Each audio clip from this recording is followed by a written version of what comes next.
Hakuna murume anoendesa mukadzi wake kunotsvaga basa kuti atumirwe mari. Hakuna murume akadaro. There is no man who sends his wife to another country to look for a job so that when the woman gets a salary, she sends the money to the husband who is maintaining the house. Now we have shameless men, Pastor, who don't know that the pride of a man is in his ability to fend for his wife. Yes, amen. That's the pride of a man. Yes. Kuzvikudza kwemurume kuri pakunge achigona kupfekedza mukadzi wake. Yes. Mukadzi wake ochena. Yes. Asi achiitirwa nemurume wake. Yes. Ndo pane kuzvikudza kwemurume ipapo. But we are saying, we also know that we have a background, that our men didn't learn this early enough. Yes. Yes. Imagine you are 42 or 39 or 35. Yes. You are hearing this for the first time. Of course, it's a sound teaching, but you can't implement it. You have to adjust. Yes. And this is why we said, if this is your situation, work towards achieving the decency prescribed for you by God. You can correct it even if you are at home. Your wife went overseas, she's sending money. Pastor, we have a believer in our church. Okay. I can't mention her name. Okay. But she's a lady. She is in the UK. All right. The man is in Zimbabwe. The man never wanted to settle in the UK. The man went to the UK for a vacation. Okay. And after some few months, the woman said, "Are you going to look for a job?" The man said, "I don't like this kind of life, I'm going home." So the man went back to Zimbabwe. Okay. So the house that the family has, it's the woman who was sending money. And the man was the one managing the building project. Okay. Do you know what happened? No. The man started doctoring the figures on the receipts. When the builders charge $500, the man said, put 1,000 on the receipt. So with each and every project they were doing together, the man inflated the figures. The man was stealing money from his wife. And you know what he did with the money? What? He impregnated another woman. Yes. Oh, no. Yes. And he took an oath with all his ancestors that some demon must have entered him. He said, it is not like, I don't behave like this. Please, my wife, forgive me. So the woman was saying, what can I do, man of God? My husband is lazy. I send money for groceries to my husband and children every month. And I said, that's not a husband now. Don't burden this man with such a title. Don't burden this man with such a heavy title. The word husband is a very, very important title. Amen. You can be a man for the rest of your life. Yes. And never qualify to be a husband. Wow. Yeah.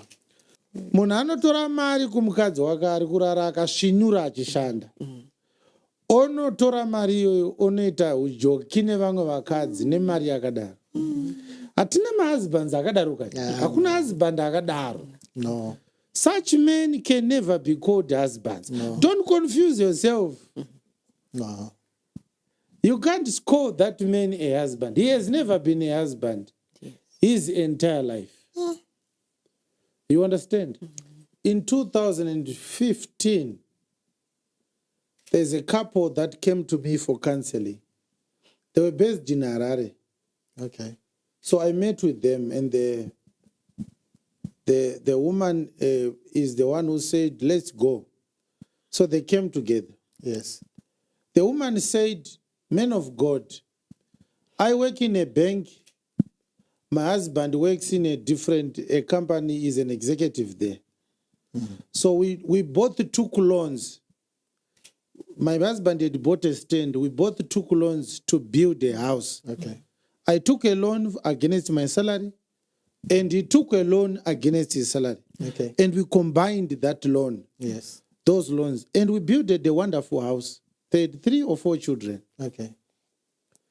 Now, we paid off those debts 7 years ago, Okay.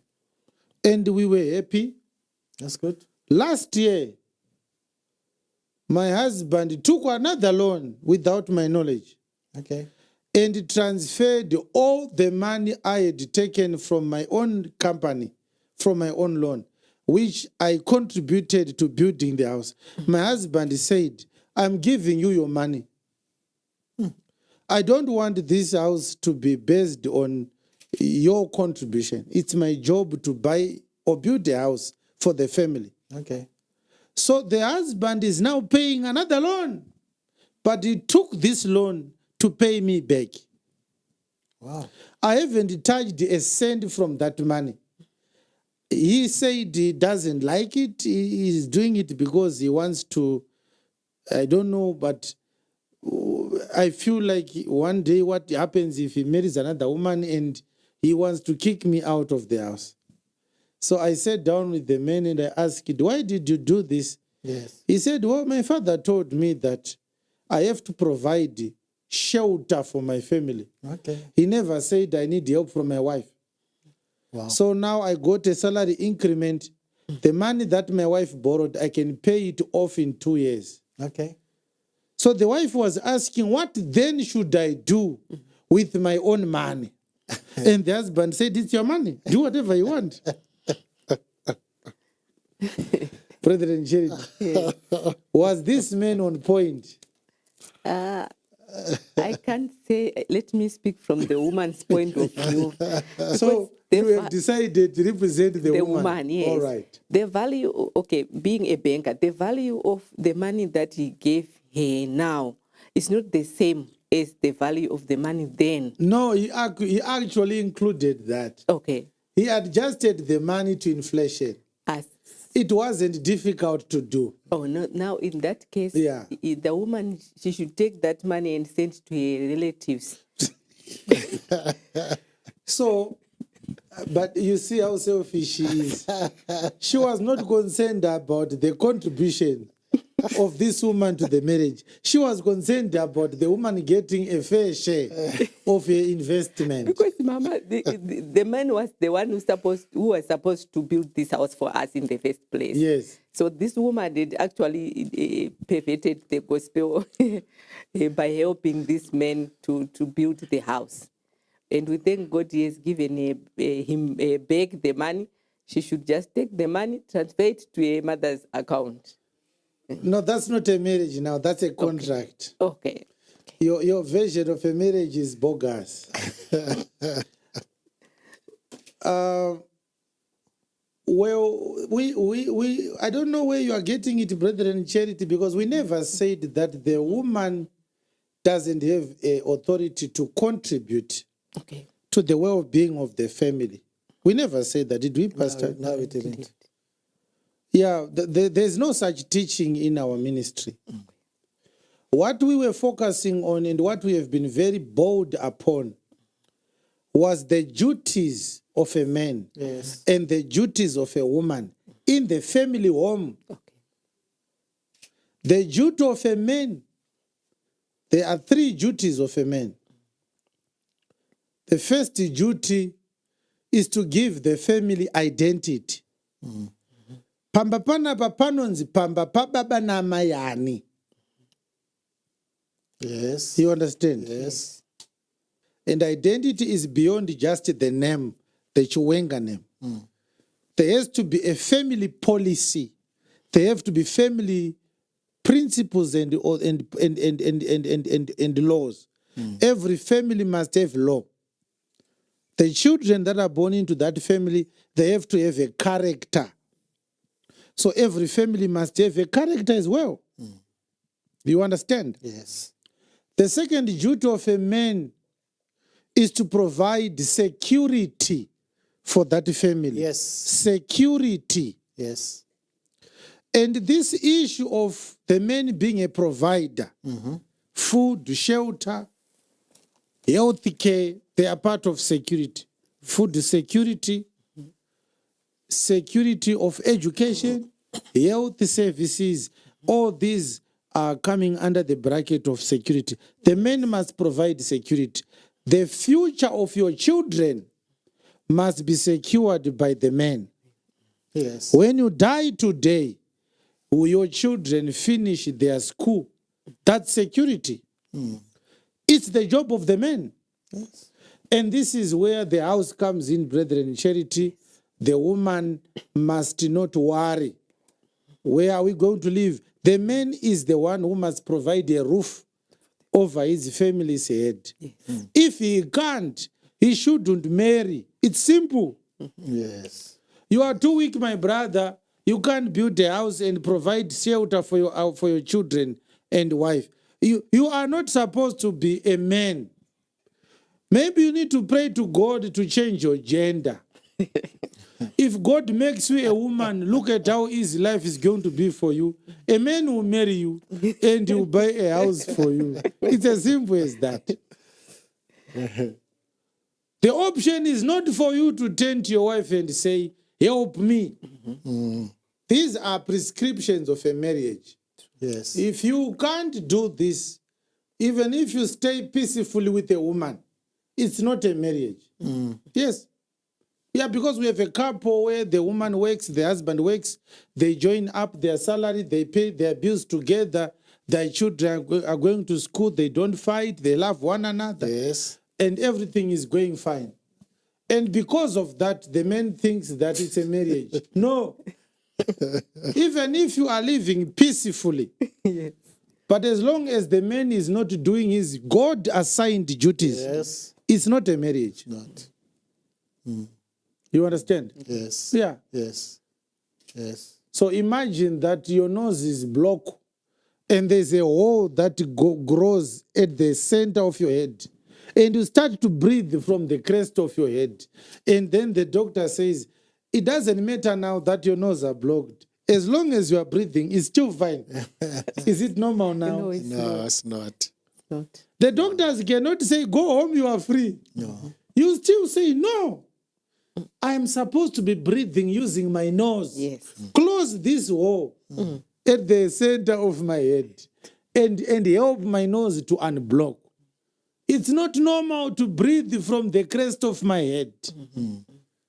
So you will be recognized as a sick person, even if there is no pain on your body. Urukurwara. But hapana pari kurwadza ndikutofema zvakanaka toti pauri kufema napo hapasiripo. Yes. Ndokurwara kwatiri kutaura ikoko. Uri kufema nechinhu chisiri mhuno. So even if you are in a sanctuary, if you consider your marriage a sanctuary, but as long as you are not doing your God-assigned duties, it's not a marriage. And if we use this criteria to evaluate how many marriages we have, wow, the statistics will be heartbreaking. Most of our people are not in marriages. So the right thing, brethren, in charity, if a woman gets a job that brings money, she can still contribute, but there are certain things she cannot contribute to. Yes. For example, she can use that money to beautify the house. Yes. Buy curtains, buy curtains, buy bed linen, buy cushions for the couches, buy carpets, buy the greatest kitchen utensils ever seen under the sun. The woman can do that. Yes. She can buy blankets. She can decorate the bedroom whichever way she wants to do. She can't buy the house. She can't buy the bed. You understand? Yes. But she can decorate the house. Yes. All right. Yes. My chuma here, let's say she's got a business of hers. Yes. Pastor Chuma, maybe they are also running a family business together. When my Chuma wants to go to the salon, even when she has money in her bank account, money in her purse, money in her wardrobe that she got from whoever, maybe her customers, she still has a job to do two things. Number one, to consult her husband Yes. on what kind of a hairstyle she should have. Okay. She can't just walk into the salon and say, Isai zvakati. Imari yangu handina munhu andobvunza. Because ukarorwa nevanhu vanoti dziyei musoro, unogona kunzi since mari kwa izvozvizvi chigara ikoko. Mozodzoka kana hairstyle yenyu yachinja. Clearly pane munhu wamagadzirirwa musoro asiri inini. Posisi handizvizive enda ndiri kuzviona pano. Unoisira nzara dzakareba kudai so. Then the second thing that my chuma must do is to ask him for the money. Okay. Ndindoda kugadzirwa musoro. Unless he already has come up with an idea every month end, this is money for my wife's upkeep. Okay. In which case, she doesn't have to come every time she needs to go to the salon. Or maybe they have an arrangement from the business earnings. This is the money we are going to set aside for the family upkeep. When children need to go to the barber, you don't need to call me. This is the money. Okay. When you want to go to the salon, this is the money. You understand? Yes. But mukadzi agonongoti kana achingobva kwaari kubva akangofunga kuchinjwa zviri musoro make akutochinjwa. Murume ototi eya machinja futi zvaneziro zviya zvazvakuvava. Zvafamba sei kuti hapana imwe saluni yakanaka ndangotirega ndingotesta vava nepromotion ikoko.